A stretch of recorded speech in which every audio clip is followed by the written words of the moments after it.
Hey, thanks for watching Four Colored Commentary. I'm Mark Allen, and I'm just here with a bit of a comic haul. And this is not even everything I've picked up in the last few weeks, just a few of the interesting things, the things that caught my eye.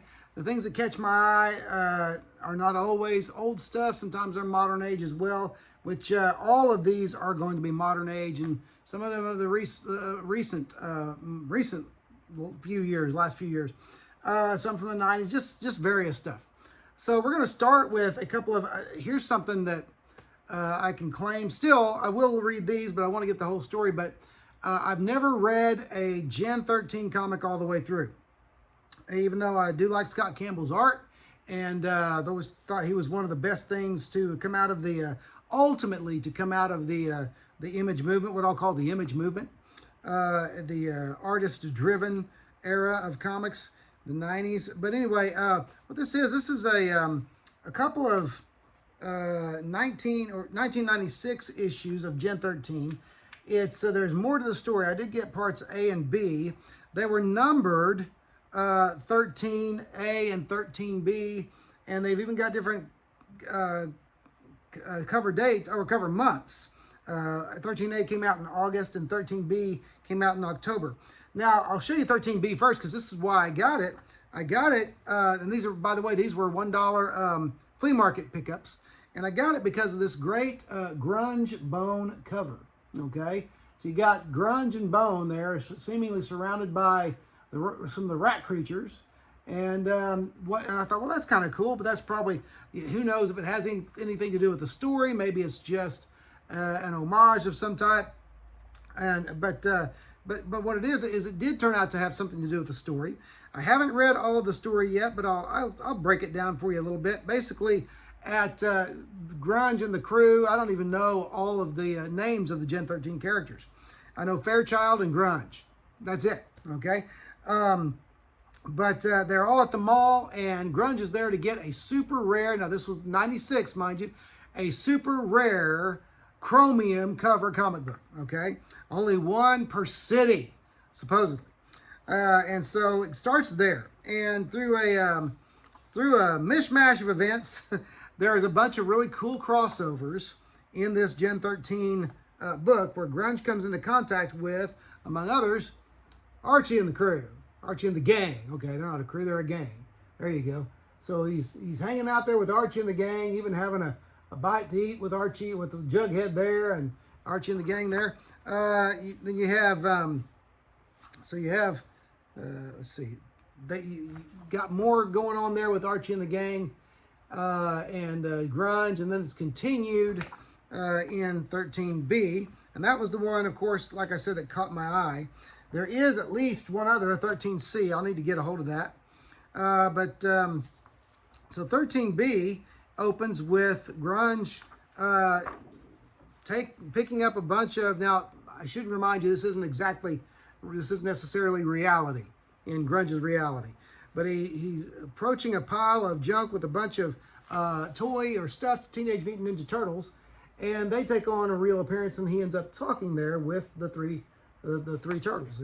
four turtles, sorry, not a TMNT expert, all right, the four turtles, the Teenage Mutant Ninja Turtles. And so that they do make some commentary in here about in 96. I'm assuming there wasn't a TMNT comic book, because one of the turtles makes the comment. Let's see if I can find it. Makes the comment that let's see. Things were chugging along real nice there for a while, you know. Then suddenly we got 86th by the Frenzy Beast and his Power Ranger peons. But at least we got to do 3 movies. All we want to do now is just be comic book heroes again, like back in the old days. And so kind of some commentary on what had happened with the property and there and everything at that point.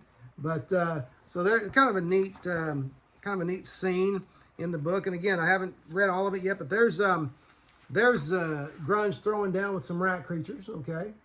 So you got that great crossover as well. And in fact, I'm gonna just really neat stuff. I love crossovers. I love property crossovers. There's Bone, okay, showing up there with Grunge and Tink. Well, he calls her Tink, but it's a miniature version of the girl on the team, not Fairchild, but the other girl. Told you I didn't know the Gen 13 characters' names. Bean World, is that a thing? Because he ends up trying to eat some bean people from Bean World. I don't even know if that's a thing, but there's the scene. He doesn't end up eating any of them. He ends up spitting them out on the next page. But is Bean World a thing? I don't know. Okay.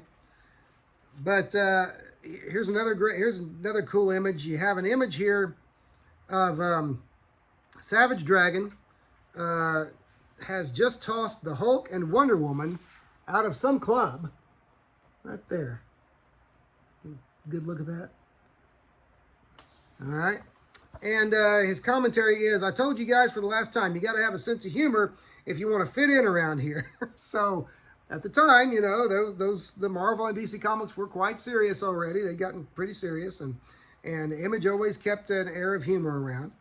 Okay, so there's some of the neat crossover stuff you see and imagination stuff you see. I believe we have here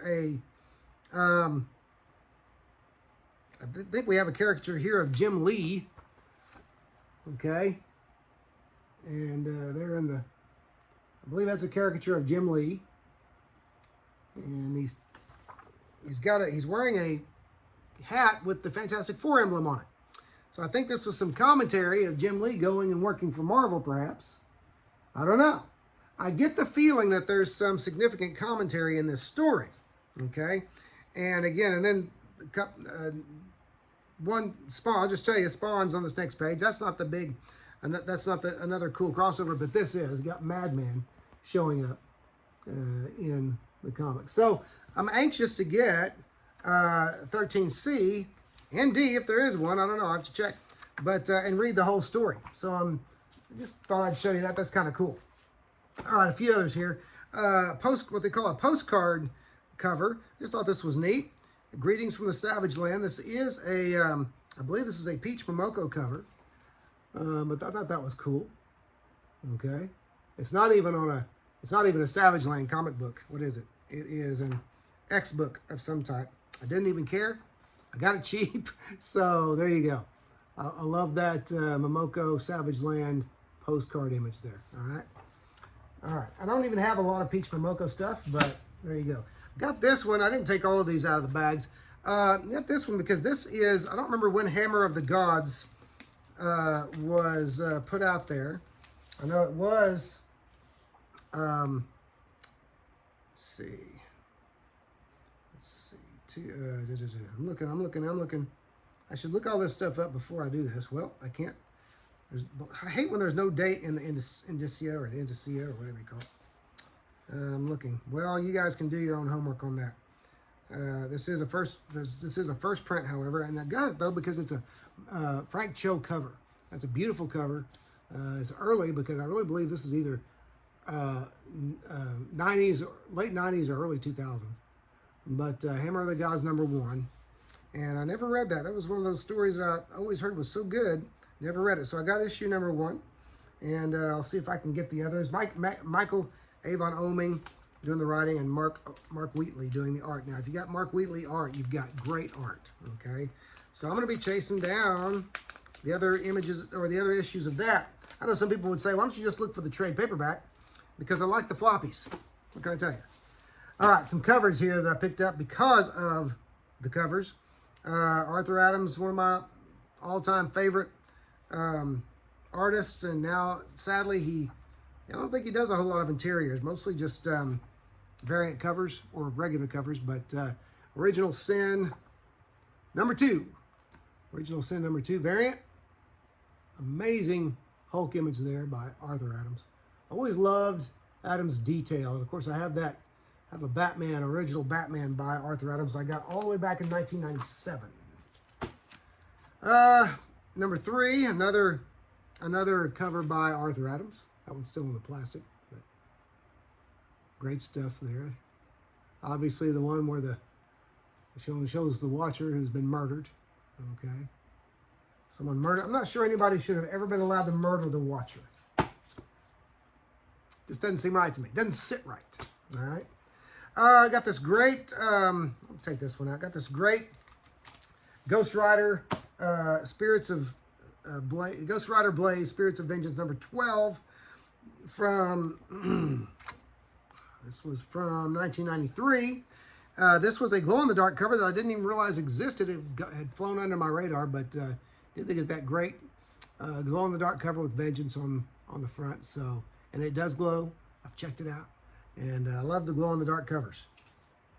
And so that was kind of a cool cover. And then I did land a book for just a couple of bucks that that for some time you couldn't get it because it sold for so much. First of all, it was difficult for me to find in the wild, and to get it on eBay or some such, you had to pay you know, some $10 or more for it. I just wasn't prepared to do that.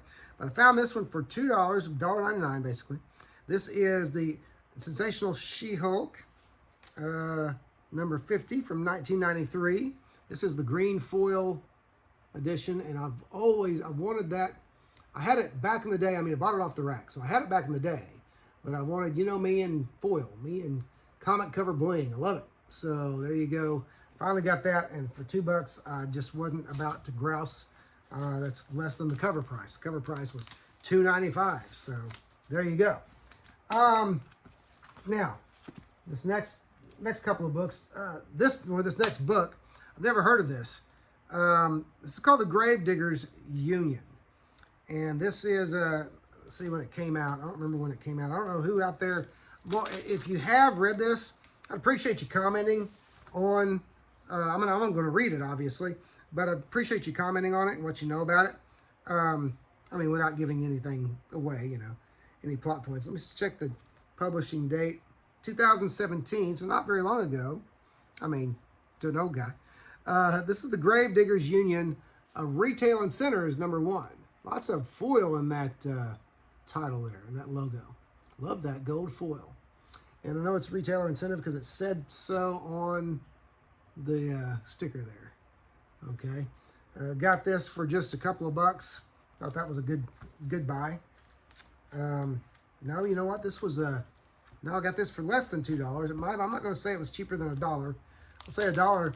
Got it at Shadow Mountain Comics in Tulsa, and I only go there when the books are $1 or below. Mainly because we don't go to Tulsa that often, and that just happens to be where they're at whenever I do make it to Tulsa, make it to Shadow Mountain. All right, this next cover is an Iron Man cover from 1996. This story, I recently bought most of this story again, and I remembered it being very unimpressive in the 90s. I remembered it being very just, you know, spit on by, so to speak, by the fans. This was the storyline that had the teenage Tony Stark.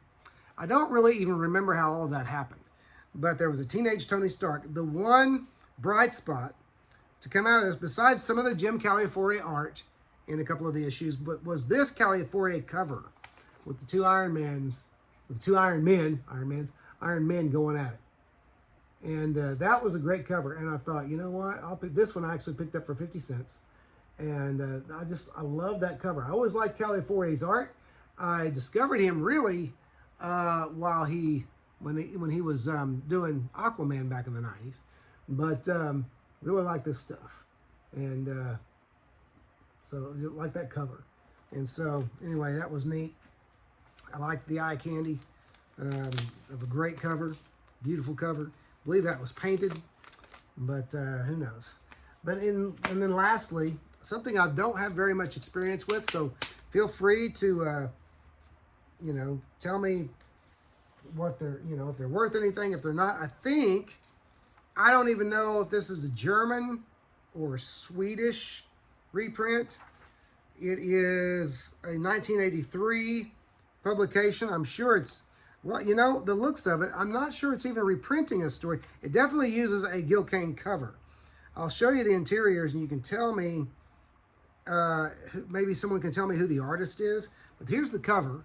It's a Superboy. Well, Superman presents Superboy. Very obviously a Gil Kane cover. Unless some European artist is doing his best Gil Kane you know, impression there. Interesting. Some of the ads on the back are kind of interesting. Let me show you some of the art inside. Oh, okay, wait a minute.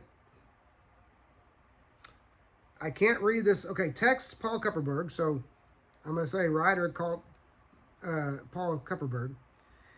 I can't tell the titles that this next title names 4 people. Kurt Schaffenberger, which I know that's a DC guy. Joe Gaella, another DC guy. Ben Oda. Jerry Serpe, I don't know that name. And then editor Julius Schwartz. So I guess this is an American artist doing this. This is a reprint. It just looked kind of off. I don't know what it is about this front page, but it looked off. It didn't look like it. Maybe they recolored it. Maybe they took away some backgrounds. I don't know. But it just didn't look right. As you get further in, it looks a little more, you know, looks a little more like an American comic besides, I mean, other than the language. But anyway, that's the that's kind of what I was wondering about. Didn't know if anybody knew what this story was originally from. There is a Dial H for Hero story in here as well. And so, I'm trying to, yeah, I don't see any creators or anything listed in here, but there's the opening page. So, anyway, I just thought that was kind of interesting. And again, this was a 50-cent book. You know, just thought it was a neat, a lot of people like the foreign reprints and foreign conceptions of American superheroes. And this was from 1983. So anyway, that's it for now. Just a few of the cooler things that I've pulled out of cheap boxes here recently. Thought you might enjoy seeing them as well. But that's it. And I appreciate, I tell you, what's really cool is just recently subs went over 900. So I'm pushing to 1,000 subs. I really anticipate getting to that 1,000 subs mark and then just kind of, I made it to 1,000 subs. And then just, it's all having fun and not watching the numbers. I think I can do that. We'll see what happens. But anyway, a little over 900 subs now. So I'm stoked about that. And I appreciate, that leads me to say I appreciate those who watch, who like, who comment, and who sub. I appreciate all of you. Thanks so much for supporting 4Color Commentary, and we'll see you next video.